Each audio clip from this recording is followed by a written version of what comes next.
Hey Steeler fans, Joe here. I'm a Steeler fan in San Diego. Come to you Friday. Tonight's the night.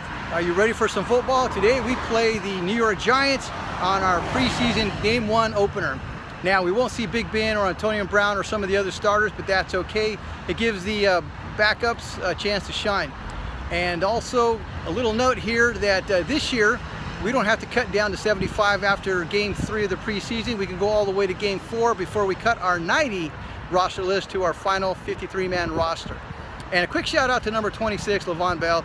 Hey man, I understand what's going on, but please come back as soon as you can, because we miss you, we love you, and we want to be repeat of what we did last year and be a great showing for the playoffs. But let's not get too ahead of ourselves. We're not talking about playoffs yet.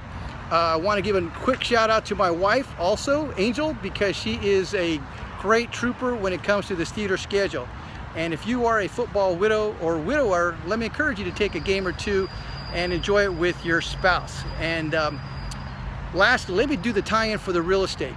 Now, just like in preseason, how games, looking at the preseason games, coaches are taking their 90-man roster and they got to whittle it down to 53. So they don't know who they're going to pick, their final pick right away. When you go shopping for your home, you don't know which one you're going to buy. Rarely will you buy the first house that you see. So you should have a quote-unquote rate sheet or a grading sheet so that you can price it, and you can look at pricing, you could look at amenities, you can look at location and grade it accordingly, so that when you whittle down your 10 or 15 pre-season houses, and you whittle down to 1 or 2 when you're ready to make your final offer. And just as a reminder, you shouldn't go house hunting until after you've gotten pre-approved by a referral partner from a neighbor, family, friend, or realtor. And lastly, we'll see you next week when we do our Game 2 against the Falcons. I'm Joe, a Steeler fan in San Diego. Please like and share and subscribe to my channel. I'll see you next week.